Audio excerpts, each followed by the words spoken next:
Hingga pembacaan calon kepala daerah 2024 PDIP gelombang ketiga, nama Anies Baswedan dan digadang-gadang akan diusung PDIP di Pilkada Jakarta ternyata tak kunjung diumumkan. Spekulasi berkembang, Anies batal diusung Partai Banteng Moncong Putih. Namun tak sedikit kabar yang memprediksi Anies Baswedan akan tetap diumumkan langsung oleh Ketua Umum PDIP, Megawati Soekarno Putri.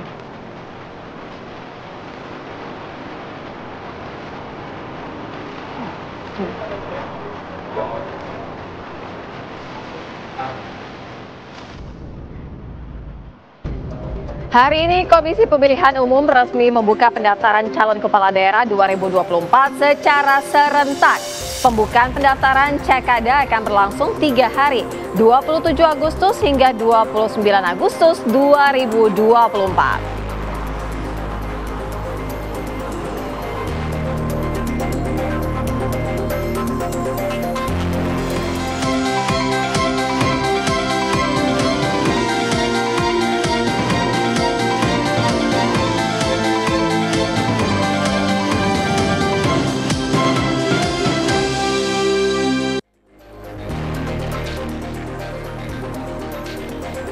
Apa kabar Indonesia Pagi? Kita buka dari informasi pilihan berikut ini pemirsa. Ada kericuhan yang terjadi di tengah rekonstruksi kasus pembunuhan seorang gadis di sebuah kamar kos oleh teman kencannya di Kelurahan Tanjung Aman di Kota Bumi Selatan, Provinsi Lampung.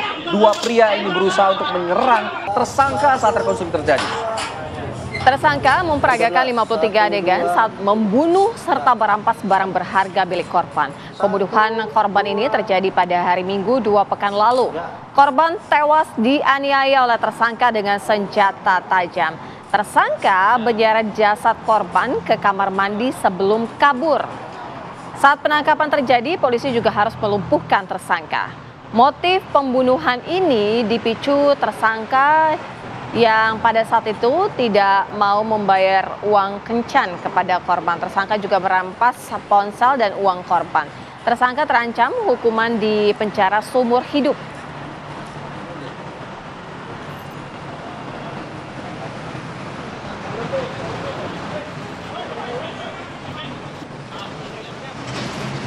Pemirsa, kami hadirkan informasi pilihan untuk Anda. Seorang pria menjadi korban penjamretan di Jalan Makaliwe, Gang 1 Grogol, Petamburan, Jakarta Barat pada Minggu malam. Usai melancarkan aksinya, pelaku langsung melarikan diri. Ya, dari rekaman kamera pengawas ini terlihat ada dua orang berboncengan sepeda motor. Di saat yang bersamaan muncul juga seorang pria tengah berjalan kaki sambil menelepon. Nah, ini yang kemudian menjadi kesempatan bagi para pelaku. Kabarnya aksi penjamretan dan pencurian ini memang kerap terjadi di wilayah ini. Diharapkan kepolisian juga bisa lebih sering lagi melakukan patroli, khususnya di kawasan yang memang rawan dengan aksi-aksi kriminal seperti ini.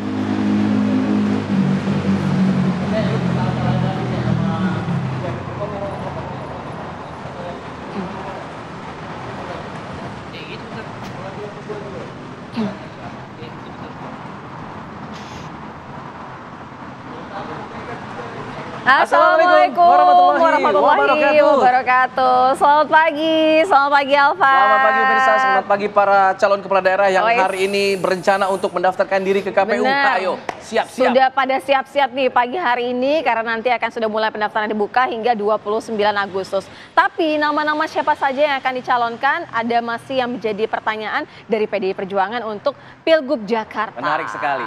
Untuk itu saya mau kasih pantun. Udara berkabut naik perahu. Cakep. Berdua sama kamu sampai usia tua. Orang-orang berebut pada pengen daftar ke KPU. Kalau sama kamu mending daftar ke KUA ya. Khusus buat yang jomblo. Ya. Iya, soal yang PDIP tadi memang ini menjadi menarik banget karena PDIP sampai sekarang belum memutuskan siapa yang akan maju di Pilkada Jakarta. Karena sempat muncul isu katanya Anies Baswedan akan diumumkan tapi kemudian ditunda, ada yang bilang batal, ada yang bilang belum, masih omong-omong lagi. Kita ulas ya sebenarnya apa yang terjadi dan akankah benar-benar akan disebutkan begitu ya, di-announce, tapi kita hadirkan nanti, kita tunggu. Mungkin ya. saja injury time. Nah, kita karena ini masih di awal Apa Kabar Indonesia Pagi, kita hadirkan dulu informasi pilihan. Di antaranya ada informasi mengenai seorang pria pemirsa dengan kondisi mabuk. Ia ngamuk di toko sembako di kawasan Perumnas, Batu Ampar, Balikpapan Utara, Kalimantan Timur yang dijaga oleh istri sirinya. Pria ini juga bahkan mengancam istri-istrinya itu dengan parang. Pelaku melempar jerigen ke arah penjaga toko sembako milik istrinya yang baru dinikahi 7 bulan lalu. Pelaku juga mencekik leher istri, kemudian mengancam dengan menggunakan sebilah parang. Pelaku akhirnya dibekuk polisi. Atas aksinya ini pelaku juga diancam dengan pasal penganiayaan dan juga pengancaman menggunakan senjata tajam. Tuh, jadi meskipun daftar ke KUA, gitu ya, menikah. Tapi kalau Bahaya. tidak harmonis, jadi paksakan. Benar-benar. Jadinya bisa seperti ini. Kita beralih ke informasi lain pemirsa. Ya, ini mengenai kabar mengenai demo mahasiswa mengawal putusan MK di Makassar, Sulawesi Selatan pada Senin malam bentrok dengan kepolisian. Satu mobil angkutan umum dibakar oleh orang tak dikenal. Nah, bentrok polisi dan dua kubu mahasiswa di Jalan Urip Sumoharjo, Kota Makassar ini terjadi pemirsa. Nah, mahasiswa Universitas Bosowa dan Universitas Muslim Indonesia yang bertahan di depan kampus masing-masing menutup ruas jalan.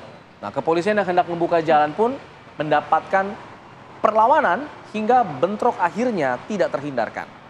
Nah, guna membubarkan massa, polisi juga harus melepaskan gas air mata. Beberapa mahasiswa pun diamankan saat mereka bersembunyi di salah satu minimarket.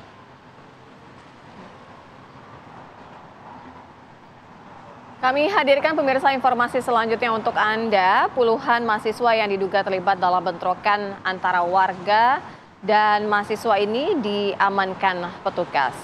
Kapolrestabes Makassar bersama dengan Wakil Rektor 3 kampus mendatangi para mahasiswa. Upaya negosiasi pun gagal. Ya, polisi kemudian akhirnya mengambil tindakan tegas dengan mengamankan sejumlah mahasiswa yang diduga bertindak sebagai provokator aksi. Mereka diamankan dari sejumlah tempat di sekitar kampus mereka, pemirsa, untuk kemudian didata dan diperiksa lebih lanjut.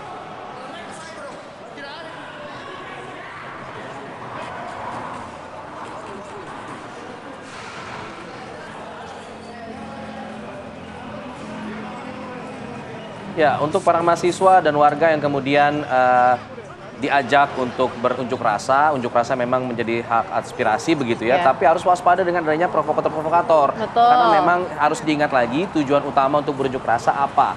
Jadi jangan sampai mau dihasut dengan sejumlah ya hasutan-hasutan sehingga kemudian berujung kepada kekerasan seperti tadi. Nah, ini juga ada informasi mengenai sejumlah demonstran di Balai Kota Semarang yang berhamburan pemirsa. Usai mereka dipukul mundur kepolisian menggunakan gas air mata. Dan sejumlah mahasiswa bahkan berlarian menuju ke arah Mall Paragon karena dianggap lebih aman.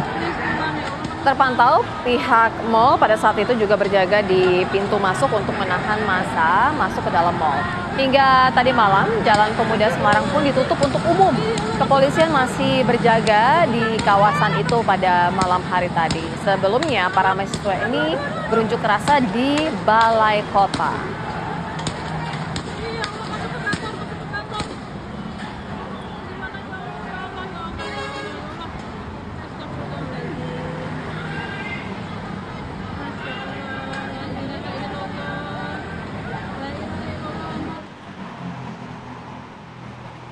Pemirsa, usai jeda kami akan menghadirkan informasi di mana seorang ustadz di Kabupaten Tegal, Jawa Tengah ini tewas digorok orang tak dikenal di depan rumahnya. Tragisnya, aksi pelaku menggorok korban dilakukan di depan keluarganya. Informasinya akan kami hadirkan usai jeda.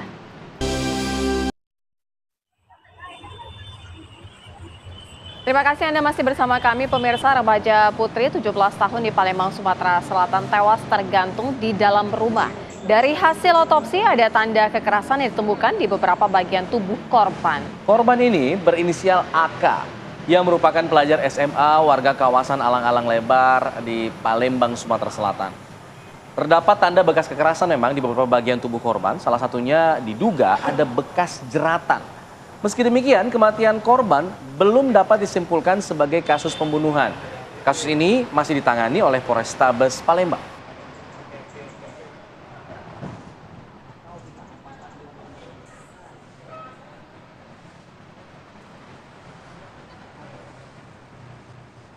Pemirsa, seorang ustadz di Kabupaten Tegal, Jawa Tengah tewas digorok orang tak dikenal di depan rumahnya. Pelaku menggorok korban ini dilakukan di depan keluarganya sendiri. Polres Tegal melakukan olah TKP di rumah Nurholis yang berusia 45 tahun yang merupakan seorang ustadz. Sementara polisi mengamankan sejumlah barang bukti berupa sepeda motor milik pelaku dan senjata tajam yang digunakan untuk menghabisi korban. Polisi kemudian berhasil mengidentifikasi pelaku yang tak lain adalah mantan anak buah korban yang merupakan seorang pedagang ayam potong. Diduga pelaku dendam terhadap korban. Pelaku dalam pengejaran pihak kepolisian hingga saat ini.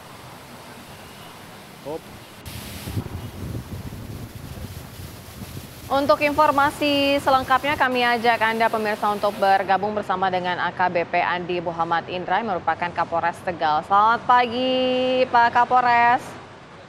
Selamat pagi Mbak, Mas, terima kasih. Selamat pagi pemirsa. Iya, pada saat ini sudah ada identifikasi ataupun sudah diketahui dari ciri-ciri pelaku pada saat ini yang merupakan mantan anak buahnya begitu ya Pak Kapolres? Betul sekali Mbak, jadi saat ini memang kita sudah mengantongi daripada identitas yang diduga daripada pelaku ini. Saat ini dalam jajaran kami, khususnya di Satreskrim melakukan upaya pengejaran dan mengungkap daripada tersangka dan memang sesuai yang kita lihat bersama, untuk ciri-ciri sudah kita miliki dan saat ini memang mudah-mudahan dalam waktu dekat nanti kita akan bisa mengungkap dan bisa mengamankan yang diduga daripada pelaku penganiayaan berat ini Mbak. Demikian Mbak. Tadi disebutkan ada motif dendam di situ, Pak. Dendam karena masalah apa, Pak? Apakah diketahui oleh pihak keluarga korban misalnya? Baik, terima kasih. Jadi begini, Mas. Pelaku ini adalah dulu memang mantan karyawan korban dan memiliki motifnya adalah memiliki rasa dendam dan cemburu. Jadi memang yang bersangkutan ini adalah suka dengan istri daripada korban, seperti itu.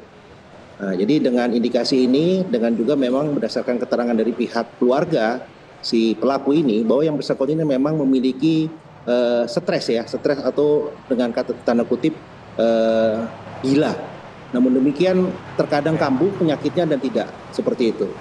Nah, memang saat ini Pak kita masih Kapolres, dalam proses. pada saat kejadian itu kan di depan keluarganya ya, Ustadz ini dibunuh.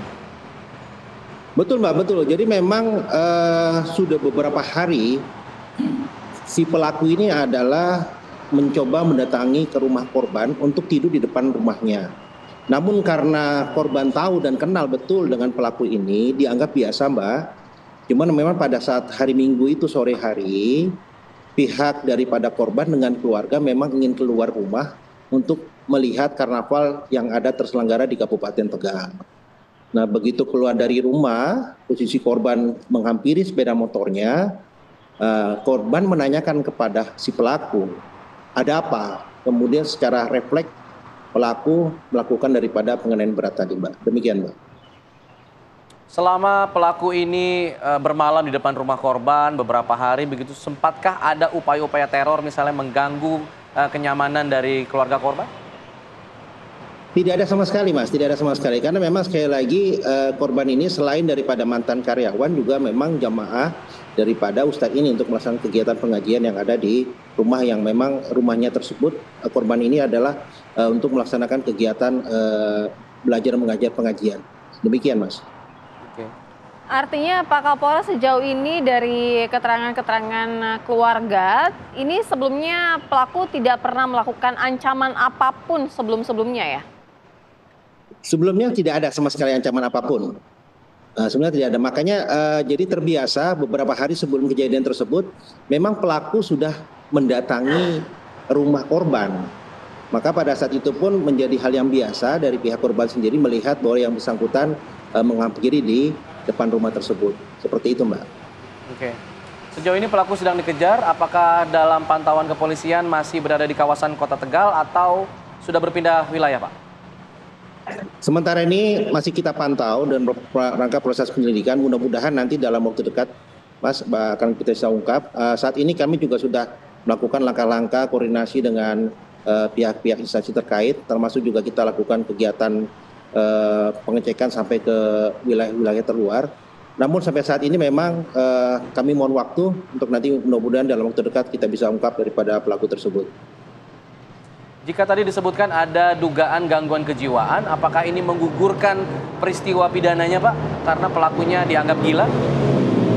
Nanti kita lihat nanti kita lihat bagaimana Mas. Sementara ini kita masih fokus dalam rangka untuk melakukan penangkapan si pelaku. Nanti itu pun kita bisa dijelaskan dari pihak kedokteran untuk menjelaskan daripada yang bersangkutan gila atau tidak. Demikian Mas.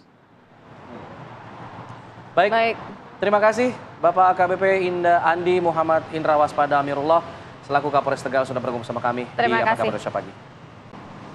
Pemirsa, usai jeda kami akan menghadirkan informasi yang patut ditunggu-tunggu ya. Untuk kita akan hadirkan dialognya di mana Partai Demokrasi Indonesia Perjuangan atau PDI Perjuangan telah mengumumkan calon kepala daerah 2024 gelombang 3. Namun yang menjadi pertanyaan yang ditunggu-tunggu juga nama Anies Baswedan dan Rano Karno yang digadang-gadang akan bersanding di Pilgub Jakarta itu tak terdengar disebut hingga akhir pengumuman. Kami hadirkan usai jeda.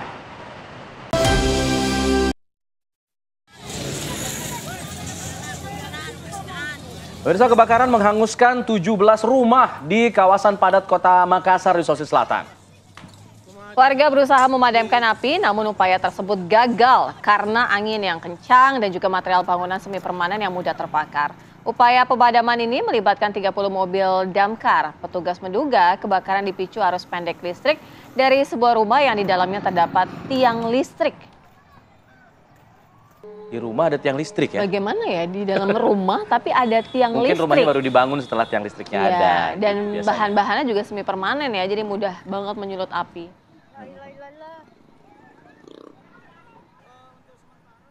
Kami hadirkan pemirsa informasi selanjutnya untuk Anda, masih mengenai kebakaran, di mana kebakaran ini muncul di lantai 4 gedung utama Rumah Sakit Pusat Pertamina Jakarta Selatan. Sejumlah pasien juga dievakuasi keluar dari gedung rumah sakit pada saat itu. Ya, pemadaman api berlangsung 45 menit pemirsa. Petugas dari Dinas Pemadam Kebakaran Jakarta Selatan dan juga dari pihak Pertamina ada mengerahkan 7 unit mobil damkar. Pihak Rumah Sakit Pusat Pertamina memastikan bahwa pasien rawat inap ini semuanya berhasil dievakuasi dan ada berjumlah 134 orang semuanya selamat. Alhamdulillah. Nah, lokasi yang terbakar diketahui merupakan lokasi yang dalam proses renovasi dan penyebab kebakaran masih dalam proses investigasi. Terbayang rasanya mengevakuasi keluarga dan juga pasien yang berada di dalam pada saat kejadian kebakaran seperti ini.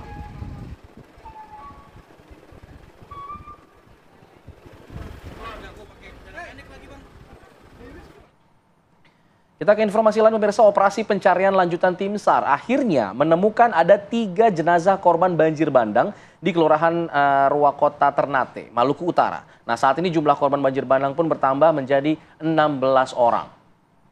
Sementara 3 diantaranya masih hilang dan 8 orang dinyatakan selamat. 3 korban ditemukan tertimbun lumpur. Sebelumnya banjir bandang menerjang permukiman warga di Kelurahan Rua, Kecamatan Ternate, Pulau, Kota Ternate, Maluku Utara pada hari Minggu dini hari. Banjir ini terjadi pemirsa lantaran intensitas curah hujan yang sangat tinggi sejak Sabtu malam hingga Minggu dini hari. Proses pencarian dibantu 7 alat berat.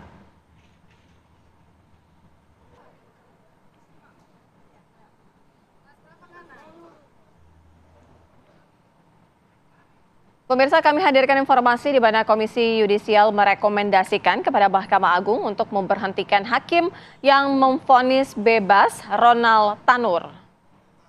KY mencatat masifnya pemberitaan seputar Gregorius Ronald Tanur dan juga banyaknya tanggapan masyarakat sehari setelah putusan sidang bebasnya Ronald Tanur. Tim pun kemudian melakukan investigasi dan juga pengawasan khusus pada 3 hakim ini, termasuk soal adanya dugaan pelanggaran etik dari para hakim pada Senin 19 Agustus lalu.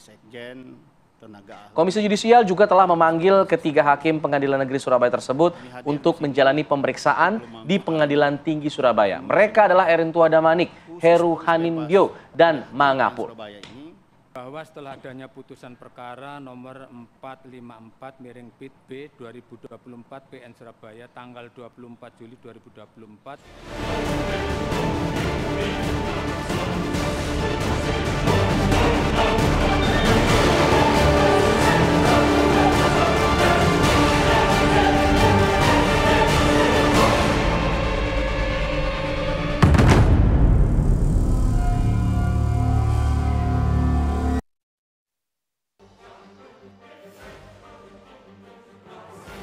Partai Demokrasi Indonesia Perjuangan (PDIP) telah mengumumkan calon kepala daerah 2024 gelombang 3. Sejumlah nama seperti Airin Rahmidiani hingga Andika Perkasa diumumkan sebagai calon gubernur Banten dan Jawa Tengah.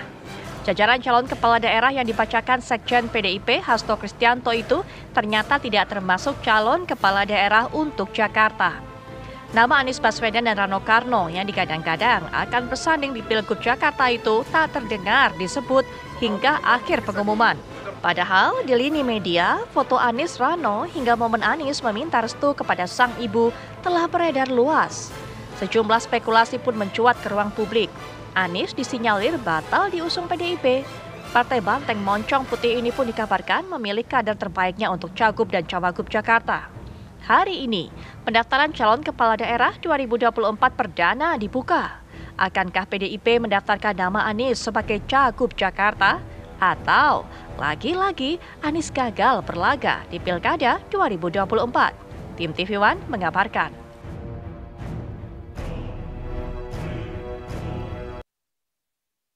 Akhirnya kan juga iya, saya sendiri kaget kok. Yang tadinya saya pikir tinggal satu orang kita ini terkurung gitu, kan dikurung kan gitu. Waduh, saya bilang enak kok dikurung-kurung gitu yuk.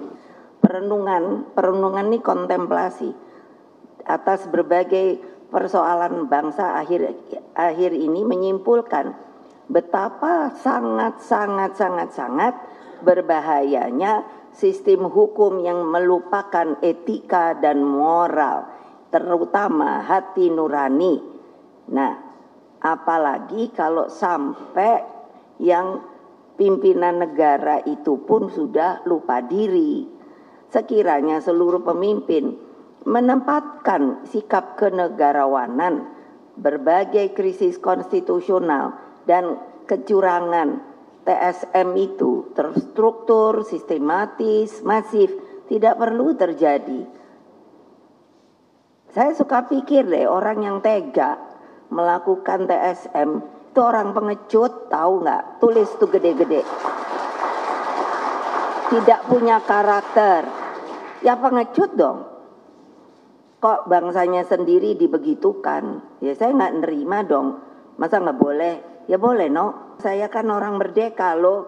Bapak saya itu mengatakan, kalau kita merdeka, maka bangsa kita adalah orang yang merdeka. Dan saya orang yang merdeka. Jangan coba-coba ya. Kalian mencari mau menjadikan saya target. Saya lawan.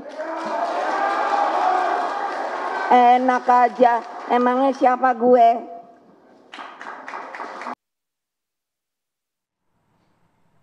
Pemirsa, PDI Perjuangan mengumumkan bakal calon kepala daerah yang mereka usung dalam Pilkada 2024. Ketua Umum PDI Perjuangan Megawati Soekarno Putri mengingatkan kader untuk mengikuti aturan partai.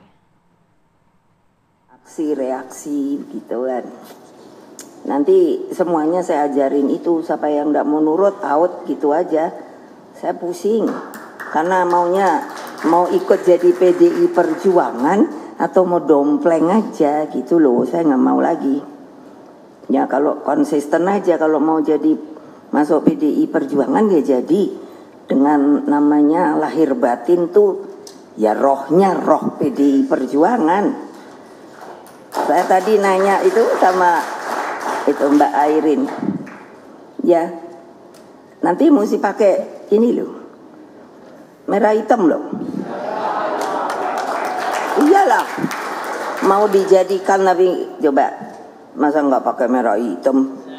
Ya gimana? Terus maunya jadi apa? Independen. Ya cari independen. Betul enggak? Lo itu fair loh.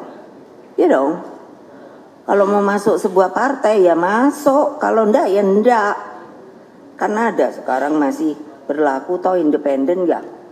Saya suka bingung loh kalau orang yang mau taruhan di independen itu. pesan yang kemudian sepertinya tertuju pada Anies Baswedan meskipun tidak menyebut nama. Nah, apakah kemudian ini menjadi alasan utama PDIP belum juga mengusung nama Anies Baswedan dan Rano Karno yang sempat beredar untuk Pilkada Jakarta? Kita akan bahas pada pagi hari ini dengan sejumlah narasumber. Sudah bergabung bersama kami semuanya melalui sambungan Zoom. Rame-rame kita nih arisan lewat online nih. Ada Prof. Burhanuddin Muhtadi selaku analis politik.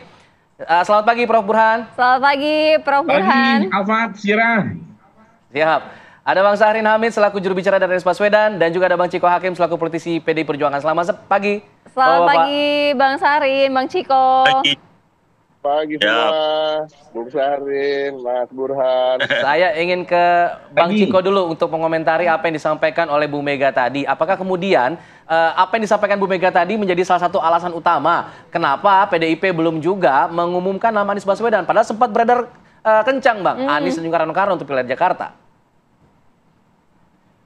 Apa yang disampaikan oleh Bu Megawati Soekarno Putri kemarin itu adalah suatu hal yang sifatnya template ya, atau biasa selalu kita sampaikan kepada calon yang bukan dari kader internal kami yang khususnya yang tidak tergabung dengan partai politik manapun. Artinya kita juga tidak mungkin memaksa orang yang sudah menjadi kader partai politik lain untuk bergabung dengan kita.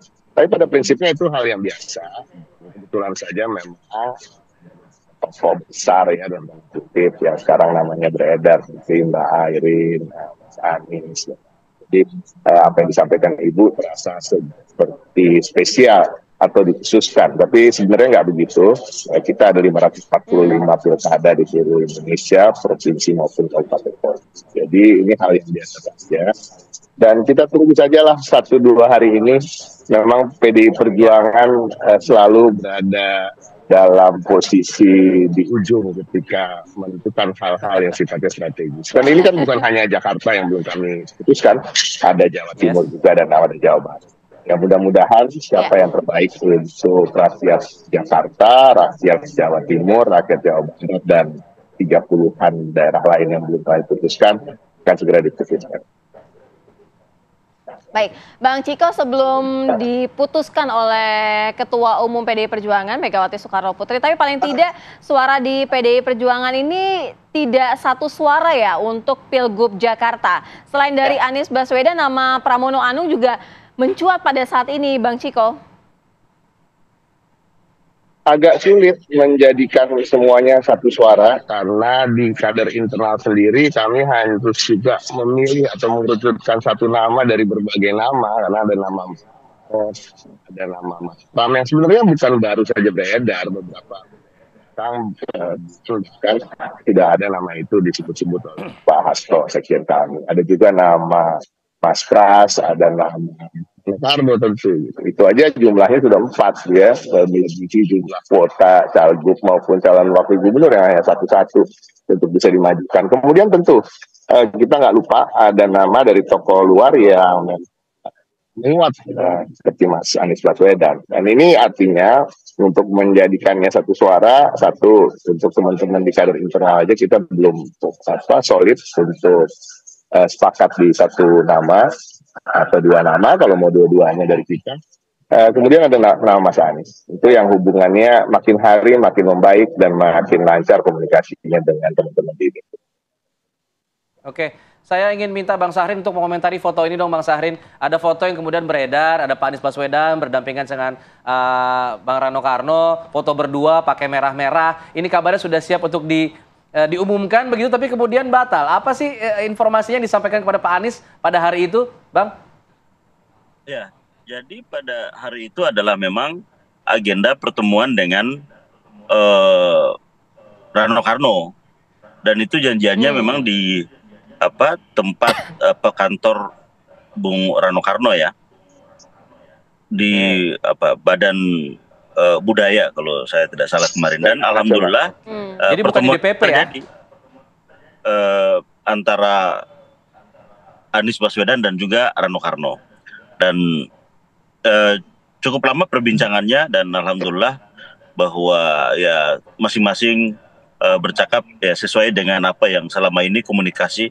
Ini adalah bagian dari tahapan komunikasi yang telah terbangun sebelumnya, baik itu melalui utusan resmi dari partai dan ya karena selama ini kan belum pernah ada pertemuan antara Anies dan juga Rano Karno.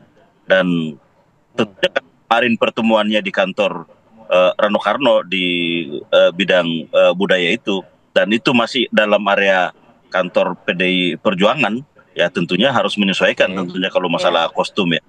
Jadi ya kami melihat bahwa tapi yang menginisiasi siapa pertemuannya, Bang? Ya komunikasi antara tentunya Rano dan Mas Anies, komunikasi itu terbangun.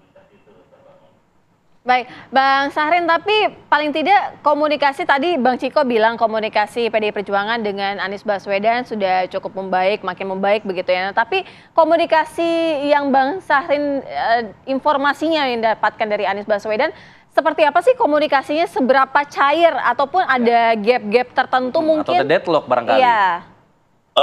Enggak, selama ini kita melihat bahwa Partai Perjuangan yang mengedepankan platform politik, agenda-agenda perjuangan, dan itu betul-betul konkret masuk dalam setiap bahasan pertemuan antara Anies Baswedan dan PDI Perjuangan. Misalnya bagaimana prioritas program terhadap politik tata ruang, kelestarian lingkungan, sampai dengan program-program terkait dengan warga Jakarta, khususnya orang-orang kecil.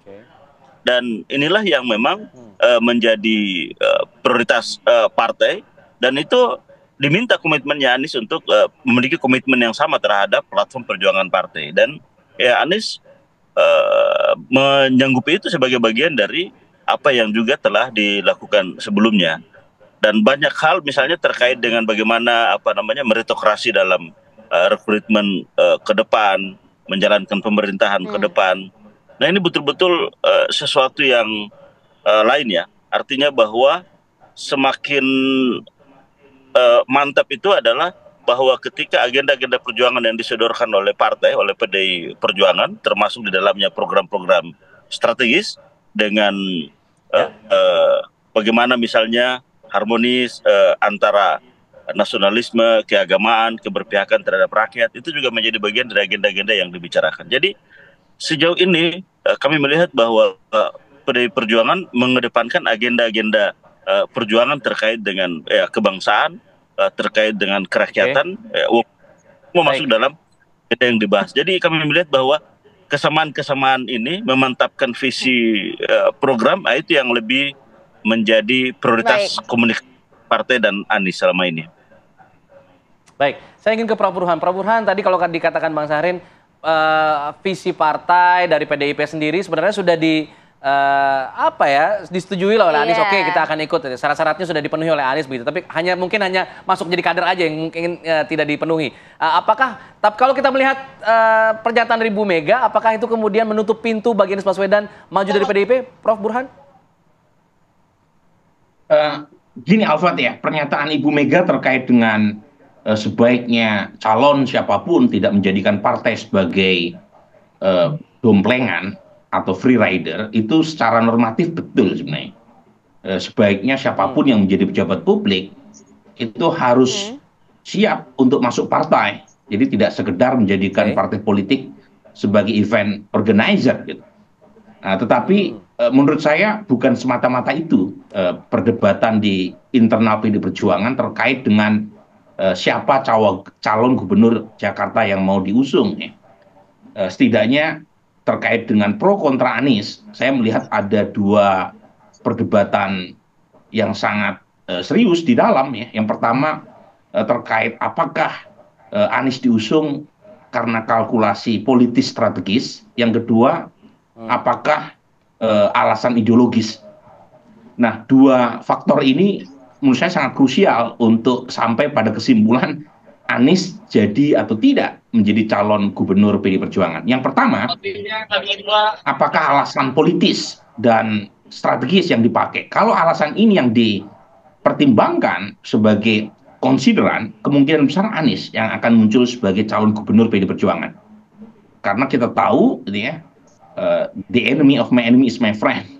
Dan PDI Perjuangan sekarang sedang berada dalam posisi head to head dengan kekuasaan, dan Anies adalah representasi oposisi yang sangat kuat untuk bisa dikombinasikan dengan PDI Perjuangan. Jadi ada kemenyatuan antara institusi oposisi formal di parlemen dengan oposisi non-parlemen yang diwakili oleh Anies. Dan yang kedua, kalau misalnya yang muncul adalah alasan ideologis, Alfat, kemungkinan bukan Anies yang muncul karena terlalu berjarak ya antara Anies dengan PD Perjuangan. Bukan semata-mata karena faktor Pilkada Jakarta 2017, tetapi ada beberapa variabel, misalnya pidato Mas Anies waktu dilantik sebagai gubernur soal pribumi, itu sampai sekarang masih meninggalkan luka di kelompok nasionalis. Jadi kalau alasan ideologis yang dipakai, kemungkinan besar calon gubernur yang diusung oleh PD Perjuangan itu adalah calon yang berasal dari kader sendiri. Dan jangan lupa dalam konteks ini, itu yang PD Perjuangan lebih punya banyak opsi untuk memajukan calon dari dalam. Sementara satu-satunya opsi buat Anies untuk berlaga di PD Perjuangan di Pilkada Jakarta ya hanya lewat PD Perjuangan karena jalur perseorangan sudah tutup, partai lain sudah ke Kim. Jadi faktor-faktor ini saya kira yang akan menentukan apakah Anies masuk atau tidak Nisira sebagai calon gubernur. Karena kalau alasan elektoral, betul bahwa Anies sekarang berada di peringkat pertama dalam survei. Tetapi survei-survei itu umumnya dilakukan sebelum ya PKS dan partai-partai lain berlabuh ke Kim Plus. Nah ini saya kira yang masih menjadi perdebatan alot di internal PD Perjuangan. Iya. Kalau dari catatan Mas Burhan gitu, Prof. Burhan melihatnya dari dinamika politik, dari statement-statement yang dikatakan oleh Ketua Umum PDI Perjuangan, artinya yang mana yang lebih dominan, Prof? Artinya dari politis kah atau dari ideologis? Tapi nanti dijawabnya, Prof ya. Usai jeda kami segera kembali.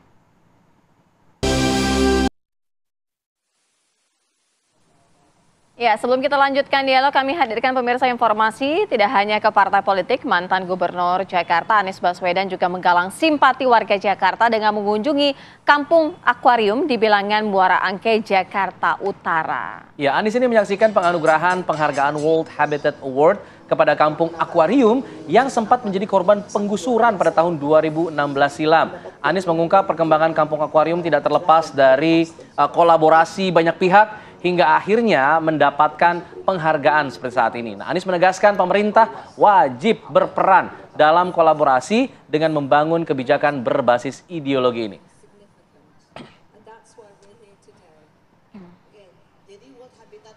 Ini satu potret yang menarik ya. Iya, ini kita bahas lebih lanjut ya. Kita ke Prof. Burhan. Kalau tadi Prof. Burhan mengamati bagaimana dari PDI Perjuangan itu ada kekuatan dari ideologi, kemudian juga ada dari strategis ya, politis ya.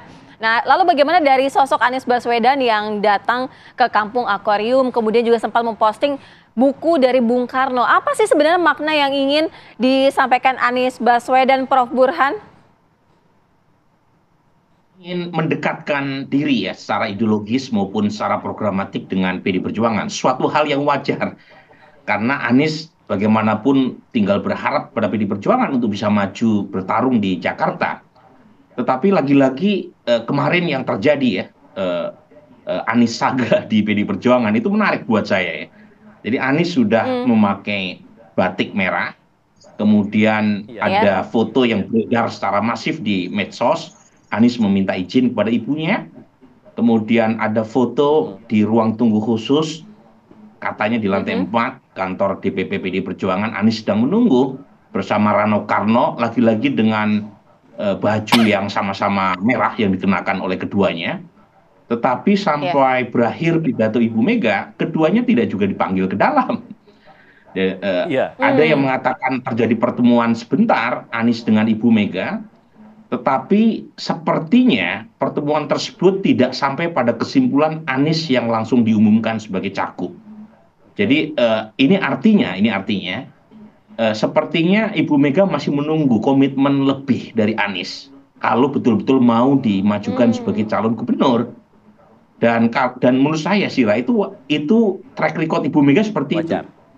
Jadi kalau kita lihat faktor elektoral penting tetapi tidak satu-satunya buat Ibu Mega dalam memutuskan calon pejabat publik. Ingat ya, Mas Ganjar misalnya. Mas Ganjar waktu diumumkan sebagai calon presiden April 2023 ya. Saat itu Mas Ganjar melalui semacam ideological test dulu kan. Ketika terkait dengan kontroversi kehadiran timnas Israel dalam Piala U20 dan Ganjar dianggap sukses litmus test itu dan kemudian diumumkan sebagai capres. Kemudian Pilkada Jabar 2018, Ridwan Kamil yang saat itu sangat dekat sekali dengan PD Perjuangan dan nyaris diumumkan sebagai calon gubernur, tiba-tiba nggak jadi diumumkan oleh Ibu Mega, padahal Ridwan Kamil elektabilitasnya paling tinggi. Yang muncul adalah TB Hasanuddin, calon internal kader dari PD Perjuangan. Sepertinya ada beberapa kasus yang menunjukkan kegagalan calon yang diusung oleh PD Perjuangan karena dianggap tidak cukup meyakinkan Ibu Mega dalam urusan komitmen ideologis. Nah itu saya kira yang saya sampai pada kesimpulan Alfat, sampai sekarang kita belum tahu siapa yang akan diumumkan oleh Ibu Mega. Tapi nama dari kader agak mencuat nih belakangan, terutama adalah Mas Pram. Jangan-jangan Anies tidak cukup meyakinkan Ibu Mega, terutama misalnya ketika tidak cukup meyakinkan dari sisi komitmen ideologis, harusnya Anies menunjukkan lebih, misalnya keinginan untuk bergabung dalam partai. Nah, tetapi kan sampai sekarang belum kejadian itu. Ya. Baik, coba saya ingin konfirmasi ke Bang Syahrin kalau begitu. Bagaimana kemudian Pak Anies Baswedan berencana untuk, saya sampai deg-degan nih, batuk, sorry ya. Ke Bang Syahrin, bagaimana cara Pak Anies Baswedan untuk meyakinkan Ibu Mega dalam hal komitmen ideologis tadi, agar Bu Mega bisa teryakinkan nih. Sepertinya kemarin kabarnya memang ada pertemuan seperti itu, bisa dikonfirmasi. Bagaimana caranya kemudian, apakah ada selentingan yang sempat disampaikan Pak Anies Baswedan untuk meyakinkan komitmen ideologisnya bisa sejalan dengan Bu Mega? Ya, jadi begini ya, PDI Perjuangan ini kan partai yang memang betul-betul yang pertama bahwa memiliki basis ideologis yang kuat, yang kedua juga basis organisatoris yang kuat juga. Nah makanya termasuk dalamnya komunikasi antar Mas Anies ya juga dengan utusan resmi tentunya dari partai. Dan komunikasi itu intens, semua apa saja yang menjadi catatan, apa saja yang harus menjadi bagian dari komitmen yang dibangun, itu semua terkomunikasi dengan baik. Dan sejauh ini yang kami lihat sampai dengan terakhir bertemu dengan Rano Karno itu adalah bagian dari tahapan-tahapan. Jadi memang kalau informasi yang sebagaimana sudah beredar luas juga dari PDI Perjuangan bahwa memang kemarin kan belum saatnya belum ada jadwal untuk Pilkada Jakarta. Jadi kami melihat semua tahapan-tahapan itu ya sudah dilewati dengan baik secara bersama antara Anies dan juga PDI Perjuangan. Jadi kami melihat ada sesuatu hal yang membuat itu akan terjadi sesuatu yang berbeda dari apa yang fase-fase yang telah dilewati itu. Oke, baik. Kalau dari Bang Ciko, mungkin dari internal PDI Perjuangan sendiri ada, tentunya pasti ada klausul-klausul tertentu begitu ya. Tapi paling tidak apa yang membuat suatu keputusan dari Ketua Umum PDI Perjuangan ini akhirnya memilih Anies ataupun kader? Ada mungkin faktor-faktor yang sebenarnya menjadi titik krusial yang menjadi pointer utama untuk menentukan keputusan? Saya ingin kembali ke agak ke belakang sebentar ya, sedikit saja. Tadi saya juga ingin mengkonfirmasi apa yang disampaikan oleh Syahrin. Betul bahwa memang kemarin bukanlah jadwal untuk mengumumkan calon kepala daerah dan calon wakil kepala daerah dari DKI Jakarta atau DKJ. Karena memang sudah, saya juga mendapatkan undangan untuk menghadiri acara tersebut, dan dalam undangan itu ada agendanya. Agendanya memang tidak termasuk pengumuman calon dari daerah khusus Ibu Kota Jakarta atau DKJ ke depan. Jadi ini yang harus kita konfirmasi dulu. Saya ingin tekankan supaya tidak ada miscommunication bahwa seakan-akan Pak Anies sudah dipanggil dan akan diumumkan kemudian tidak jadi. Itu bukan itu yang terjadi. Kan memang Jawa Timur, Jawa Barat, dan DKI Jakarta tidak termasuk dalam provinsi-provinsi yang akan diumumkan. Itu yang pertama. Yang kedua terkait dengan bagaimana PDI Perjuangan, kan tentunya melalui banyak pencermatan, pendalaman terkait dengan daerah tersebut, kebutuhan rakyat di daerah yang dimaksud, dan juga tokoh-tokoh yang akan dan dianggap mampu untuk bisa mengatasi permasalahan di daerah di pilkada. Nah ini yang paling utama, terkait tadi sudah betul disampaikan oleh Bang Burhan maupun Bang Syahrin. Memang partai kami adalah partai yang sangat ideologis, tapi sesungguhnya Ideologi ini kan ideologi bangsa dan negara kita, Pancasila dengan semua yang Bhinneka Tunggal Ika.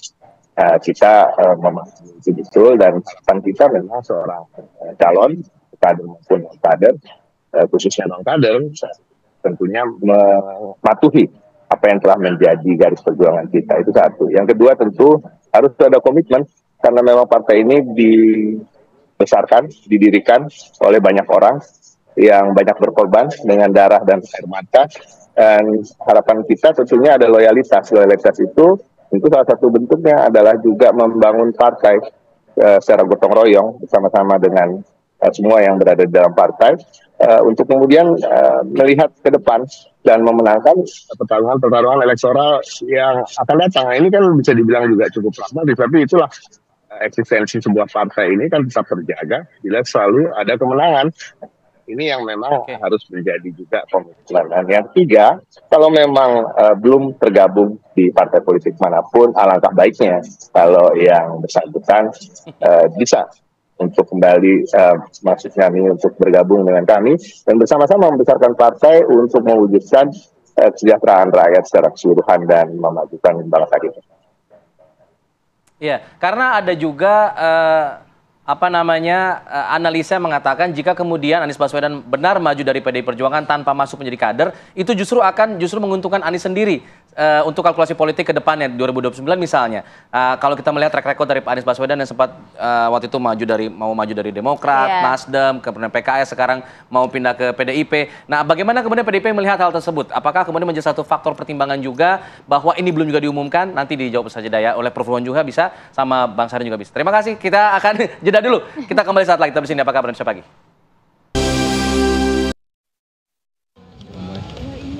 Sebelum kita lanjutkan dialog, pemirsa, kami hadirkan informasi di mana Presiden Joko Widodo meresmikan proyek strategis nasional, yakni Sistem Penyediaan Air Minum atau SPAM Kota Bandar Lampung. Proyek bernilai Rp1.380 miliar ini berlokasi di Desa Rulung Kelok di Kecamatan Natar, Kabupaten Lampung Selatan. Sejak beroperasi tahun 2022, dari 60.000 target sambungan air bersih, saat ini baru tercapai 13.000 rumah tangga saja. Nah, Jokowi menginstruksikan agar Bupati dan Wali Kota untuk terus mendorong target penerimaan manfaat air bersih rumah tangga yang saat ini masih dianggap belum maksimal.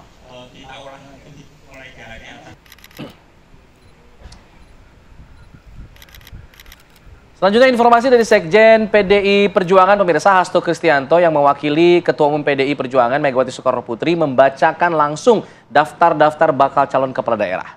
Di antaranya ada pasangan Cagup dan Cawagup Banten, Airin Rahmidiani dan Ade Subardi.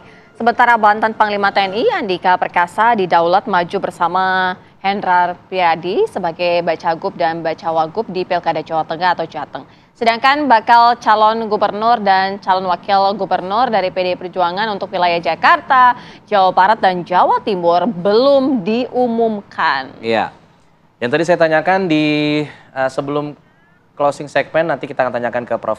Burhan ya.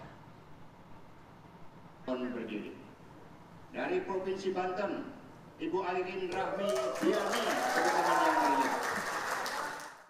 Di dalam Koalisi Indonesia Maju kita memberi keleluasaan untuk setiap partai politik mengambil posisi politiknya di daerah, karena kami menghormati bahwa ada basis-basis partai politik di Koalisi Indonesia Maju yang tentu saja antar partai yang satu dengan partai yang lain berbeda.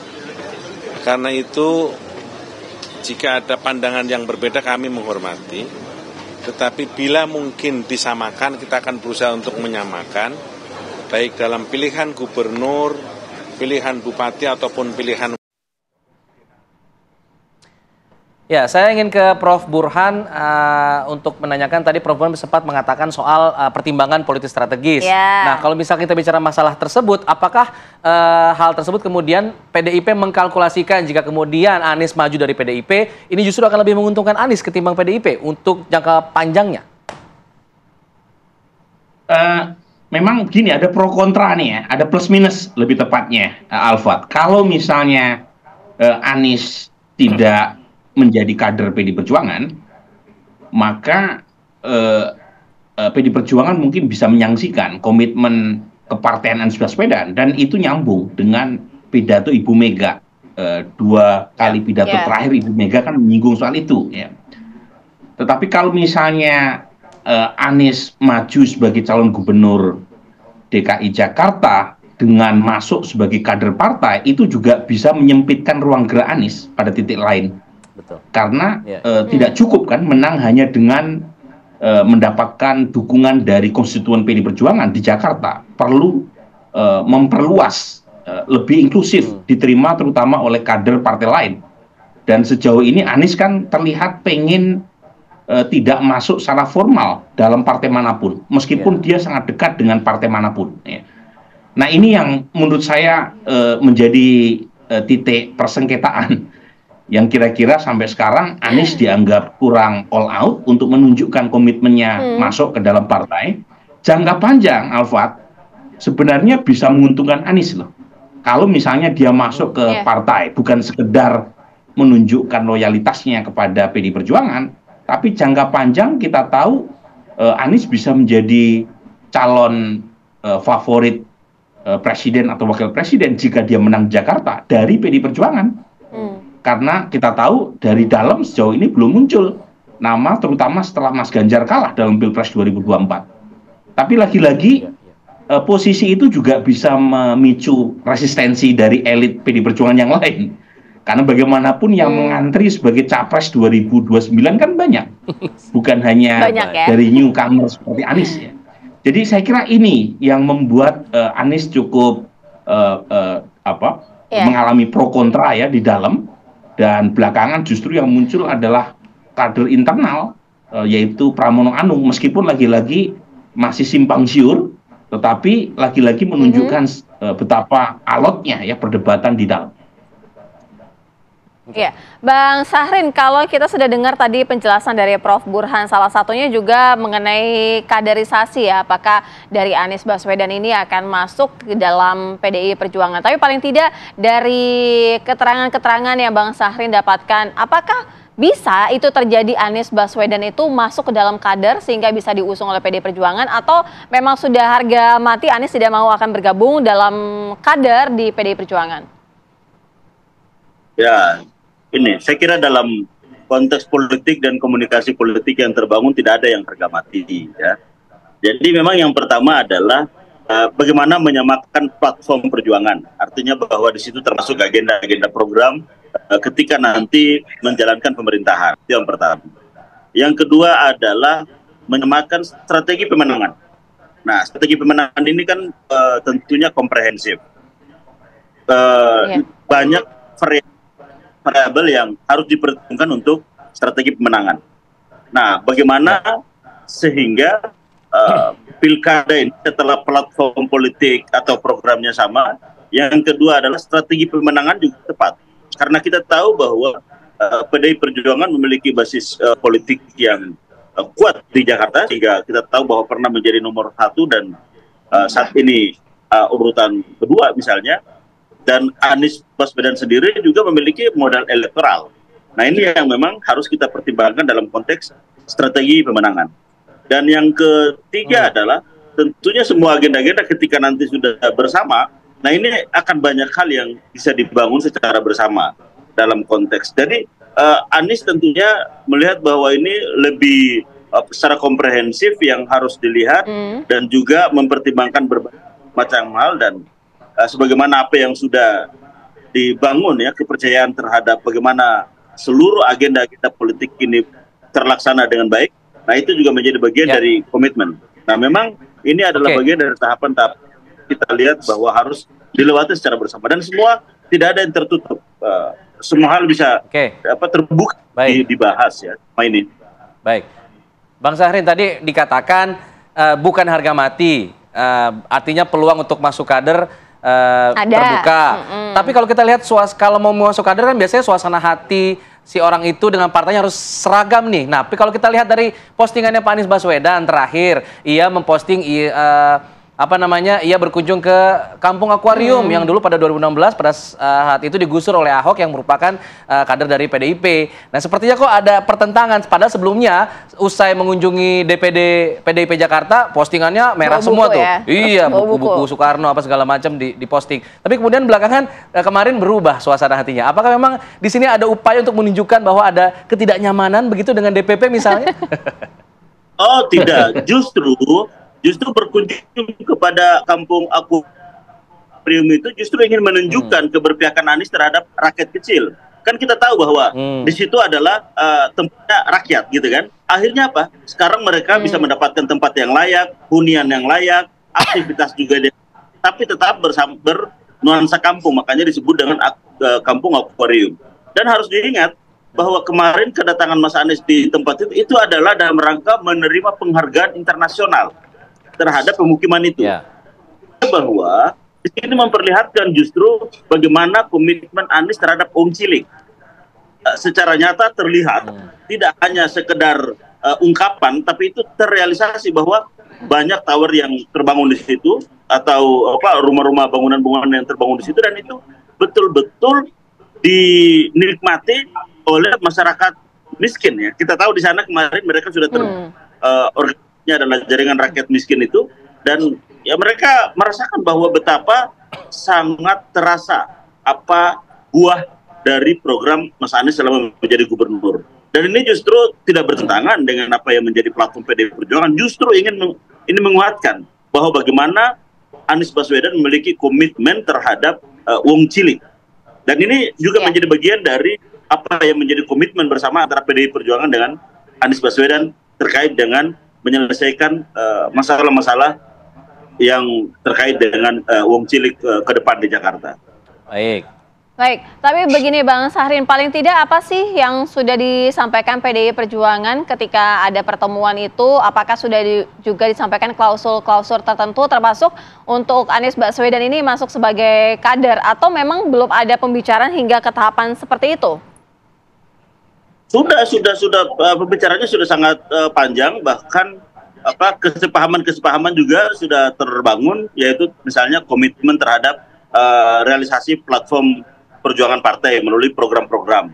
Ada politik tata ruang, ada kelestarian lingkungan, ada program untuk warga, misalnya untuk rakyat kecil, pengentasan kemiskinan. Ini semua dalam kesepakatan dan komitmen yang terbangun dengan Anies. Dan kita tahu bahwa selama ini justru apa yang disampaikan oleh partai dalam hal ini PDI Perjuangan menyampaikan bahwa ya komitmen-komitmen itulah yang mereka menjadi prioritas.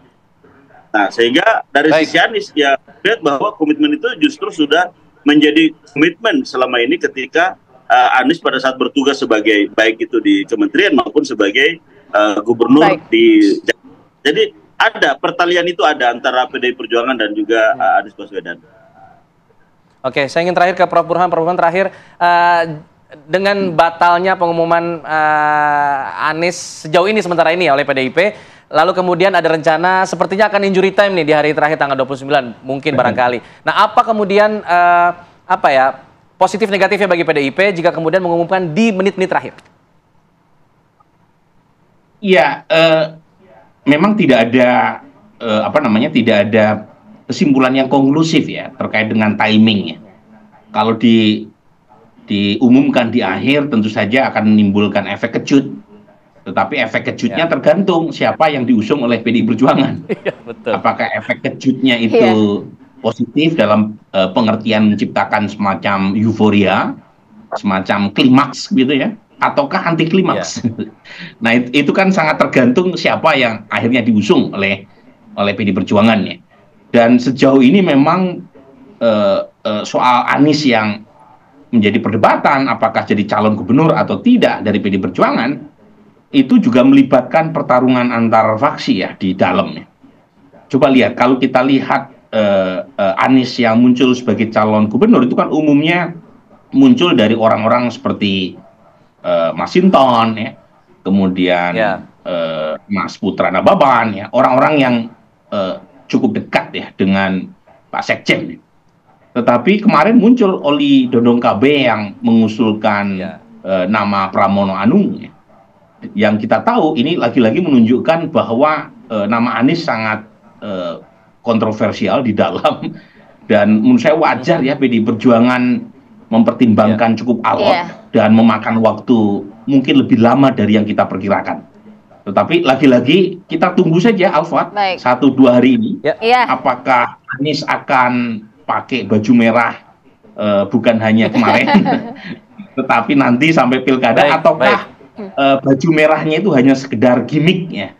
Jadi apakah, nah ini terakhir dari saya, apakah Anies tidak diumumkan kemarin hanya sekedar ditunda, ataukah dibatalkan? Jawabannya hanya dalam beberapa jam ke depan. Iya, itu pertanyaan kita semua ya, Prof ya. Kita sama-sama menantikan berarti ya. Prof Burhan, terima kasih banyak. Bang Sahrin, terima kasih. Kalau Prof bilang ada analisis politis strategis, ada analisis ideologis. Kalau menurut saya analisis beda. Apa? Kenapa ditunda? Karena belum hafal himne partai Pak Anies ini. Nyalonkan kawan. Nanti kita akan jeda dulu. Terima kasih semuanya ya. Terima kasih ya. Kita akan kembali dengan sejumlah informasi lain. Tetap di sini di Apa Kabar Indonesia Pagi.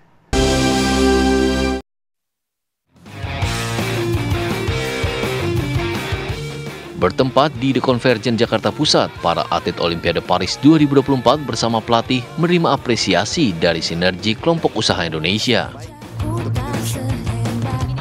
Para pahlawan olahraga ini menerima uang pembinaan sebesar 4,5 miliar rupiah yang diberikan dari sejumlah perusahaan swasta sebagai bentuk komitmen mendukung atlet Indonesia.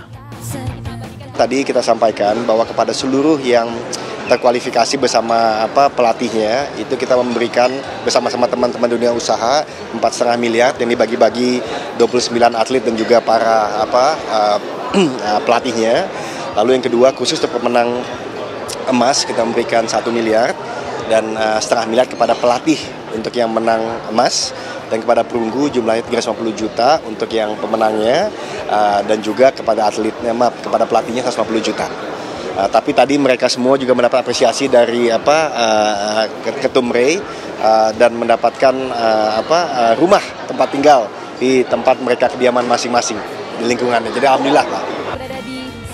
Sementara untuk atlet yang meraih medali, yakni Rizky Juniansa dan Frederick Leonardo, mendapatkan hadiah uang 1 miliar rupiah dan 500 juta rupiah untuk pelatih mereka. Bapak Hendra Basir. Sedangkan peraih medali perunggu Gregoria Mariska Tunjung menerima uang 250 juta rupiah dan 150 juta rupiah untuk sang pelatih. Bapak Rahmat, terima kasih banyak. Mbak, udah banyak banget dari awal kepulangan saya di Paris. Bahkan waktu masih di Paris saya sudah banyak yang mengapresiasi. Hujan hadiah yang diberikan kepada para atlet dan pelatih ini diharapkan bisa memberikan motivasi dan menjaga ekosistem olahraga Indonesia. Dari Jakarta, Laura Louis, Junaidi, TV One mengabarkan. Ya, selamat buat para atlet. Tadi Pak Anin kayaknya lupa, Cia harusnya dapat juga nih, dapat emas, Mas Dodi. Suaminya. Ya, kita beralih ke informasi lain pemirsa. Ini Partai Golkar yang resmi mengusung pasangan Andra Soni Dimyati Natakusuma di Pilkada Banten. Andra dan Dimyati telah menerima formulir B1 KWK dari Golkar sebagai salah satu syarat pencalonan ke KPU Provinsi Banten. Formulir B1 KWK diserahkan langsung oleh Ketua Umum Partai Golkar, Bahlil Lahadalia, ke Andra Soni di kantor DPP Partai Golkar Jakarta. Ketua Umum Partai Golkar, Bahlil, berharap pasangan Andra Soni ini bisa memenangkan pilkada di Banten.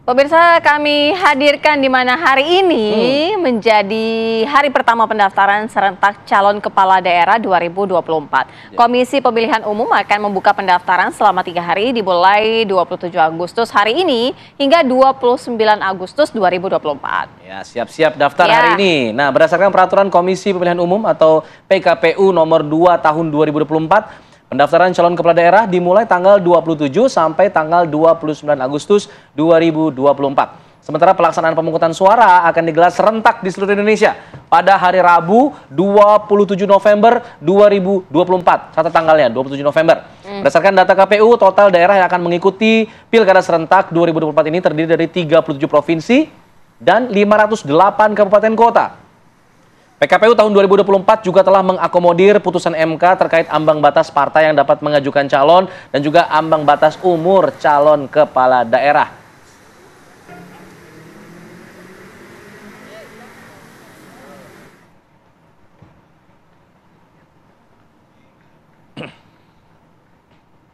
Kita langsung ajak Anda pemirsa untuk bergabung bersama dengan sejumlah rekan kami. Ada di KPUD Jakarta, ada Zinka Nela yang akan mengabarkan. Kemudian di KPUD Jawa Barat juga ada rekan kami Cepi Kurnia. Kita terlebih dahulu menuju ke Zinka. Zinka, bagaimana dengan persiapan pada saat ini?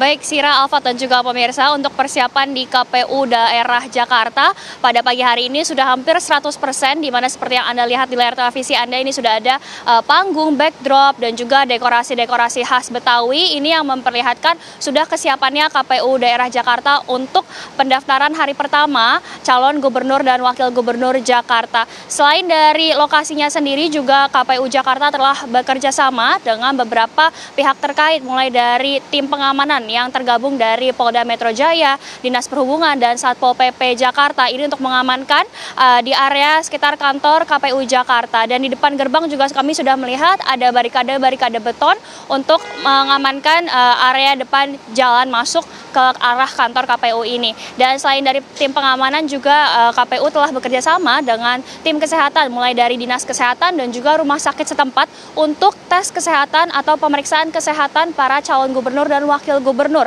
untuk mengecek kesehatan rohani dan juga jasmani, dan tentu saja untuk mengecek bebas dari penyalahgunaan narkotika. Selain dari kesehatan dan pengamanan, juga tim KPU daerah Jakarta ini telah membentuk tim pemeriksaan administrasi dan juga helpdesk, di mana nantinya para calon gubernur dan wakil gubernur bisa berkonsultasi dengan tim tersebut untuk melihatkan persyaratan pendaftaran atau kelengkapan berkas-berkas yang harus dimiliki para calon gubernur dan wakil gubernur. Untuk alur masuknya sendiri, nanti para calon gubernur dan wakil gubernur akan masuk lewat pintu gerbang dan akan disambut dengan tari-tarian dan juga lagu khas Betawi untuk diantarkan masuk ke dalam dan melakukan prosesi pendaftaran. Dan usai nantinya di dalam sudah melakukan proses pendaftaran, para calon gubernur dan wakil gubernur nantinya akan diarahkan menuju ke area media di sebelah sana untuk memberikan press conference dan juga memberitahu kesan dan pesan usai melakukan pendaftaran pada hari ini. Dan memang untuk tanggal 27 dan 28 pendaftaran dibuka sejak pukul 8 hingga pukul 4 sore nanti, dan khusus untuk tanggal 29 di hari ketiga nantinya dibuka dari pukul 8 hingga pukul 23:59 waktu Indonesia Barat. Sementara demikian, Alfat dan Sira, kembali ke Anda di studio. Ya, memang untuk Jakarta belum ada jadwalnya siapa yang datang hari ini ya. Betul. Tapi bisa jadi ada kejutan loh. Tahu-tahu datang. Siapa-siapa langsung datang ya. Tapi untuk yang sudah fix kayaknya di Jawa Barat nih hari ini kabarnya Deddy Mulyadi akan mendaftarkan diri ke KPUD Jawa Barat. Cepi Kurnia dengan informasinya. Silakan Cepi. Baik, Alfat, Sira, dan pemirsa TV One, memang betul hari ini pendaftaran di hari pertama di KPU Provinsi Jawa Barat sendiri terkonfirmasi untuk Deddy Mulyadi berpasangan dengan Erwan Setiawan yang didukung dari Golkar sendiri dan Gerindra serta PSI. Rencananya pada pukul 4 sore akan melakukan pendaftaran di KPU Provinsi Jawa Barat. Sebelum melakukan pendaftaran, Deddy sendiri nantinya akan melakukan kirap bersama relawan pendukung dan partai pengusung di seputar lapangan Sidoli yang nantinya pada pukul 4 sore baru akan melakukan pendaftaran di KPU sendiri. Sejauh ini memang untuk Pilgub Jawa Barat sendiri paslon yang memang santer terdengar, yaitu selain Deddy Mulyadi juga ada Ahmad Sehu dari PKS dan juga berpasangan dengan Ilham Habibie dari Partai Nasdem dan juga dari PDIP sendiri ada nama Ono dengan Adang Ruhiat yang merupakan kader dari Partai PKB. Sejauh ini memang untuk persiapan di KPU Provinsi Jawa Barat sendiri, selain tadi memang akan digelar apel di depan kantor KPU, juga nantinya akan ada pembukaan sambutan dari komisioner dan ketua KPU sendiri serta beberapa pejabat di Provinsi Jawa Barat sendiri. Sejauh ini memang untuk pendaftaran sendiri yang terkonfirmasi di hari pertama baru Deddy Mulyadi berpasangan dengan Erwan Setiawan. Begitu, Afat dan Tira.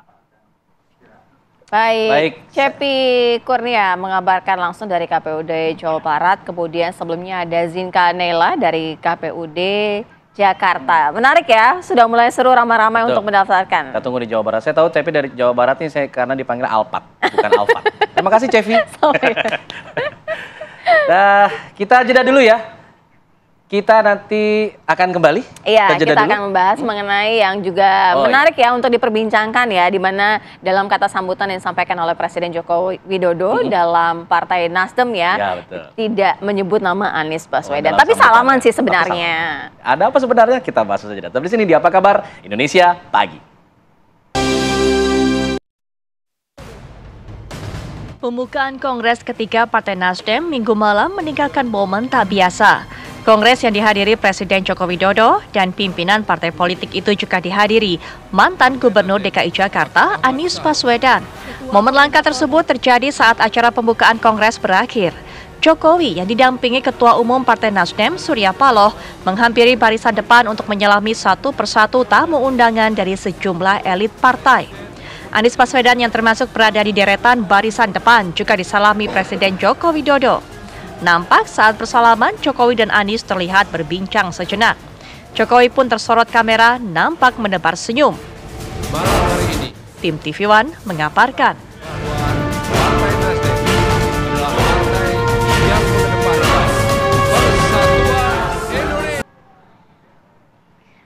Iya, ini salah satu momentum yang menarik untuk kita ulik-ulik, kita bahas di pagi hari ini. Sudah bergabung bersama kami melalui daring ada Prof. Effendi Ghazali, merupakan analis komunikasi politik. Selamat pagi, Bang Ege.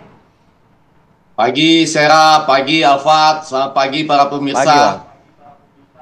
Iya, Bang, pagi-pagi kita semangat nih Bang untuk membahas sebenarnya makna dari pertemuan ya antara Presiden Joko Widodo bersama dengan Anies Baswedan. Sempat terjadi salaman, sebenarnya kalau dari makna salamannya, gesturnya itu apa Bang yang bisa diartikan? Karena selamat dan semangat pagi, kita bahas yang baik-baik saja dulu ya. Yang pertama, tentu saja selalu baik kalau orang saling bersilaturahim. Bersilaturahmi. Ada alasannya kata Anies kenapa dia datang, karena diundang dan kemudian juga karena sama-sama satu perjuangan kan, jangan lupa ya, Nasdem itu yang boleh dikatakan pertama mengusung Anies Baswedan itu ya melalui rakernasnya, kemudian dideklarasikan bersama dalam konteks perubahan itu. Jadi itu dia datang dan mengatakan sama-sama berjuang. Yang kedua, jangan lupa meriah sekali juga sambutan buat Anies Baswedan di acara tersebut. Yang ketiga, tentu saja meriah juga sambutan buat Bapak Joko Widodo yang pakaiannya agak mendekati pakaian Nasdem pada hari itu. Biasanya kan pakai batik gitu. Jadi silaturahmi ini tentu sangat menggembirakan kita semua ya. Silaturahmi dari semua tokoh sesudah Pilpres yang cukup tajam. Karena kalau kita bicara Pak Jokowi dengan Anies, tentunya kita sedang berbicara tentang perubahan dan berkelanjutan gitu. Nah, dua-duanya menebar senyum kalau saya tidak salah sesudah acara selesai itu ya. Pak Jokowi menyalami semua tamu-tamu yang berada di depan. Nah, yang agak menarik juga adalah baik Pak Jokowi maupun tuan rumah yaitu Ketua Umum dari Partai Nasdem yaitu Bang Surya Paloh, saya rasa mudah-mudahan saya tidak keliru, itu tidak menyapa Anies dalam sambutan masing-masing gitu. Jadi karena mungkin lupa tidak menyapa, jadi kemudian salamannya menjadi hangat. Kurang lebih begitu, Sera dan Alfat. Hubungannya di mana, Bang? Kan salamannya senyum, tapi tidak sapa. Mungkin kan tidak perlu disapa juga, kan bukan pimpinan partai juga. Setuju. Jadi barangkali kan biasanya kalau kita berpidato secara bebas itu kita suka memperhatikan siapa saja yang hadir gitu ya. Alfat, Sera, dan mungkin para pemirsa juga kalau lagi pidato gitu kan suka lihat siapa yang hadir. Lalu kemudian menyapa sedikit. Mungkin karena lupa menyapanya, jadinya waktu salaman itu bicara sedikit tadi. Apa kabar? Maaf loh tadi saya lupa menyebutkan misalnya. Kan enggak apa-apa juga. Iya. Tapi Bang begini, masyarakat kan juga menyoroti ya paling tidak sebenarnya hubungan dari Joko Widodo dengan Anies Baswedan saat ini seperti apa sih? Tapi dijawabnya nanti ya, Bang. Kita harus jeda terlebih dahulu. Kami segera kembali, pemirsa.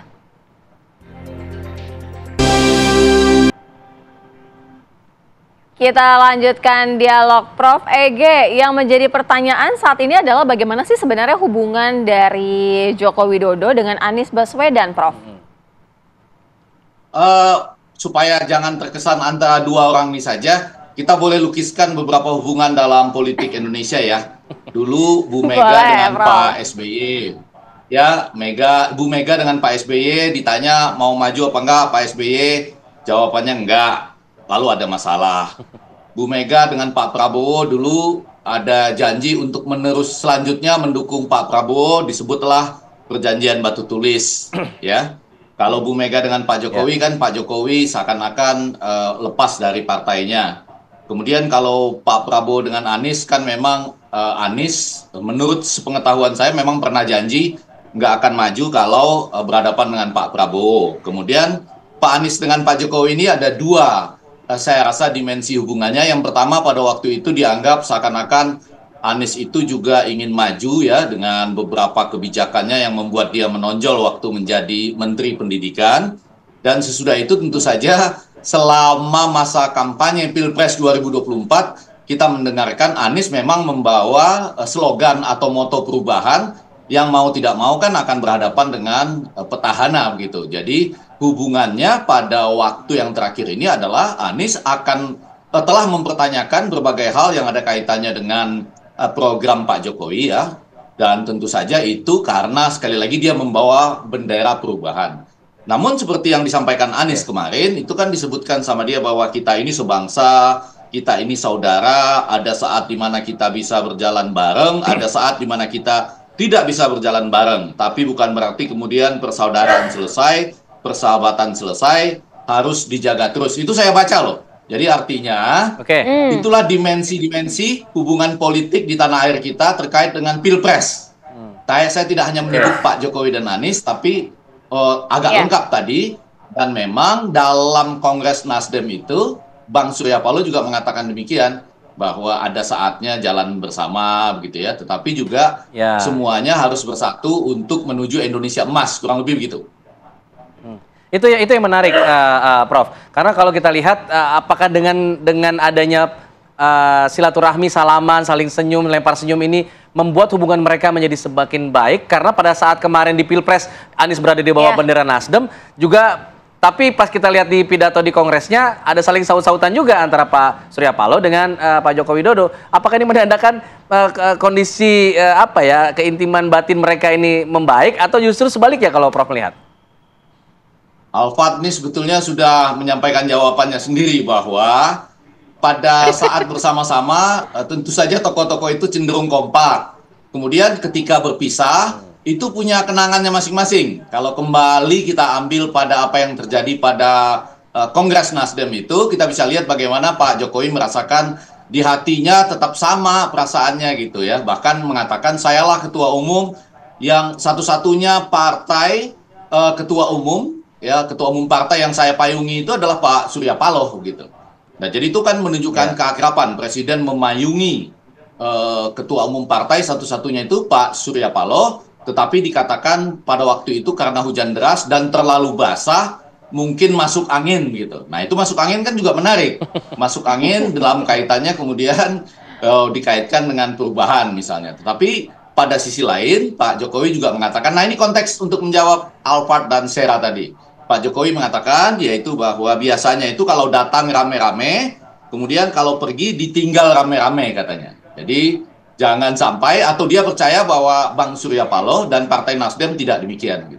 Nah, yang mau saya katakan adalah menjawab pertanyaan Alfat tadi dalam konteks tertentu. Dulu Anies itu adalah calon presiden, dielukan di mana-mana begitu ya. Termasuk juga ketika datang ke Kongres Nasdem ini, kan juga banyak yang mengeluh-elukannya. Tetapi sekarang kita tahu Anies pun belum tentu bisa dapat tiket untuk Pilkada Jakarta. Gitu ya. Jadi mungkin bintangnya bisa meredup. Kita nggak tahu ya, seperti sekarang teman-teman kita lagi menunggu di KPU itu ya, KPUD ya, siapa saja yang datang. Nah, yang pada bagian lain, saya mau menyampaikan kepada Alfat, Sera, dan para pemirsa, menurut catatan saya, 54 hari lagi, akan ada pelantikan presiden baru yang tentunya kita harap membawa Indonesia ke arah yang lebih baik. Dan ini adalah 54 hari Pak Jokowi akan menuju pada masa yang dia sebut tadi.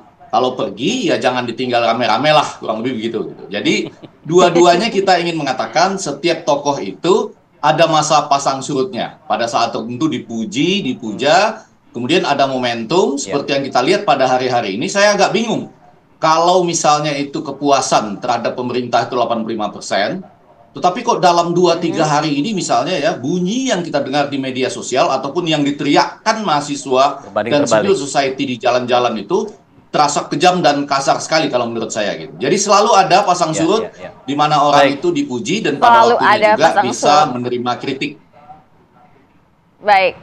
Terima kasih banyak Prof. Ege sudah bergabung bersama kami, luar biasa loh makna yang disampaikan dalam komprehensif gitu ya. Iya, Terima banyak kasih, ininya ternyata, banyak sudut-sudut lainnya. Terima kasih ya. Ya, silakan terakhir. Asal salaman aja kita bahagia begitu ya. Baik, saya wakilin salamannya di sini ya, Bang ya. Kita salaman. Oh iya ya, saya juga Baik, terima kasih. pemirsa.